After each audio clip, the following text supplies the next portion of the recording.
কেমন আছেন বন্ধুরা? আশা করি সবাই ভালো আছেন, ঘুমোচ্ছেন। আরো একবার আপনাদের স্বাগত জানাই রাত জাগা পেঁচার আসরে, আপনাদের বন্ধু সুব্রতর সাথে। ঘড়িতে রাত 3:30। অফিসের কিছু শেষ কাজ করে ল্যাপটপটা বন্ধ করব। তার আগে আপনাদের বলেছিলাম, গতকাল বলেছিলাম যে একটা গল্প কল্যাণের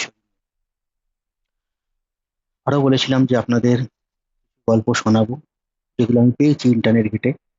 ছোট ছোট সুন্দর লোককথা, যেগুলো শুনতে ভালো লাগে। আজকে আপনাদের দ্বিতীয় গল্পটা শোনাবো। আপনাদের গল্পটা শোনাবো, তার সাথে সাথে আমার কাজটা।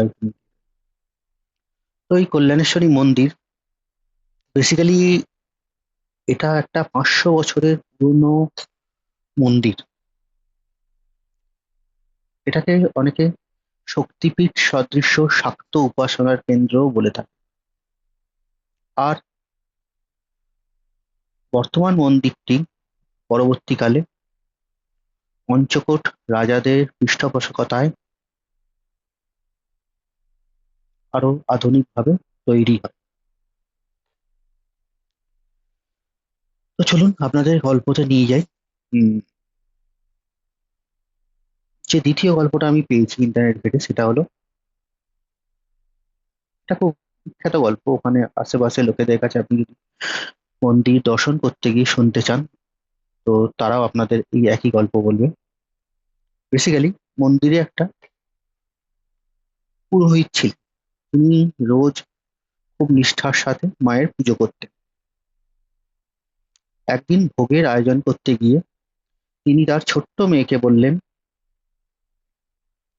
মা, আমি ভোগ নিয়ে আসছি, তুই ততক্ষণ মায়ের সামনে বসে থাক। ছোট্ট মেয়েটি ভক্তি ভরে মায়ের সামনে বসে রইল। কিন্তু পুরোহিত যখন ফিরে আসলো, একটু দেরি হয়েছিল, দেখলো বাচ্চা মেয়েটা আর বেঁচে নেই। তো পুরোহিত প্রচন্ড শোকে ভেঙে পড়লো, আর দেবীর কাছে প্রশ্ন করলেন যে, মা, আমি তোমার এতদিন ধরে সেবা করে আসছি, আর তুমি আমার থেকে আমার এই সন্তানকে কেড়ে নিলে। লোককথা বলে, তখন দেবী নিজে সেই পুরোহিতের সামনে আবির্ভূত হন।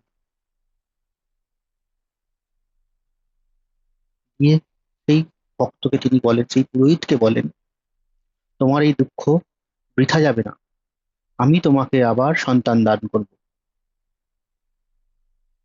আজ থেকে যে নিঃসন্তান নারী আমার কাছে আন্তরিক ভক্তি ভরে প্রার্থনা করবে, তার মনস্কামনা আমি পূর্ণ করব।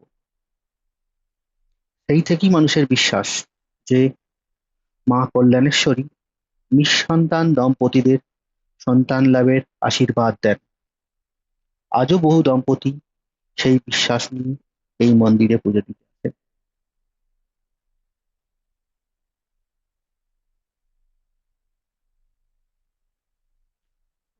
বিভিন্ন প্রচলিত বিশ্বাস আছে। তো সেই মা কল্যাণেশ্বরী মায়ের জগতের কল্যাণ সাধন করেন। এত লোকের ভিড় কেন হয়? কেন এত লোক আসে? কেউ আসে নতুন ব্যবসা শুরু করার আগে মায়ের আশীর্বাদ নিতে, কেউ আসে সন্তানের মঙ্গল কামনায়।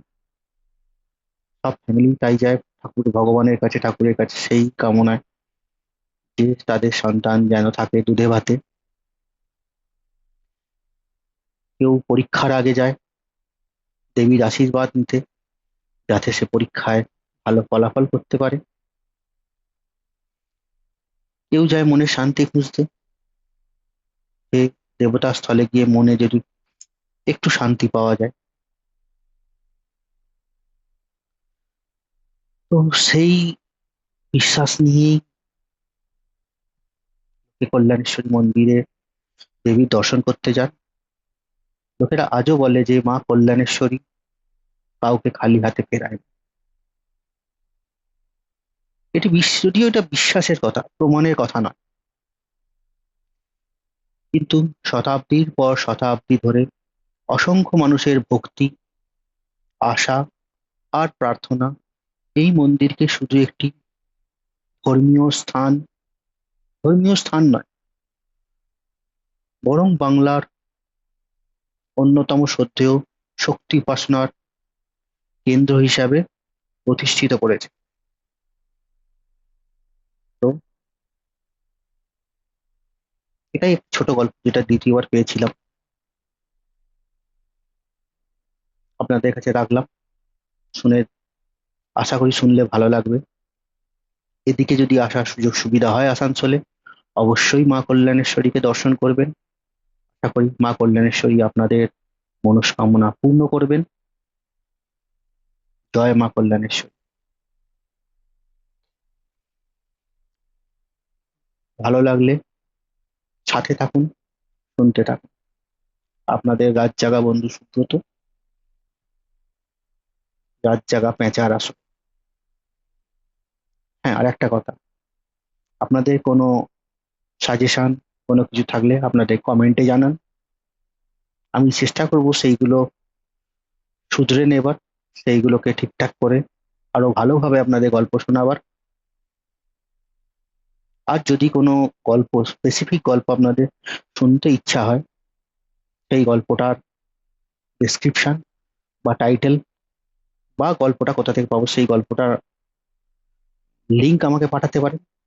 আমি সেই গল্পটা পড়ে আপনাদেরকে সুন্দরভাবে গল্পচ্ছলে শোনানোর চেষ্টা করব।